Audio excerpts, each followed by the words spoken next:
3 মাসের জন্য একটা কার্ড প্রদান করব, প্রতি মাসে তারা আমাদের মন্ত্রণালয় থেকে সেই সহায়তাটা পাবে। আমরা আশাবাদী যে সমীক্ষা শেষ হয়েছে, এখন এটির কার্যক্রম শুরু হবে। হাওরের বিশেষ করে কিশোরগঞ্জ, নেত্রকোনা, সুনামগঞ্জ, হবিগঞ্জ এবং সিলেটের বিস্তীর্ণ অঞ্চল এবং ব্রাহ্মণবাড়িয়ার একটি অংশ পানিতে ডুবে গেছে। আমরা ইতিমধ্যে ক্ষতিগ্রস্ত কৃষকদের তালিকা প্রস্তুত করেছি।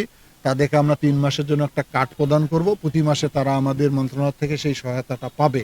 মাননীয় প্রধানমন্ত্রীকে তো একটি প্রশ্ন করেছিল, ওনার প্রশ্ন উত্তরে উনিও বলেছেন যে এটা সমীক্ষা হয়েছে, আমরা এটি নিয়ে কাজ করে যাচ্ছি। এবং সে গত সংসদের অধিবেশনে আমি এটার উপর বক্তব্য রেখেছিলাম।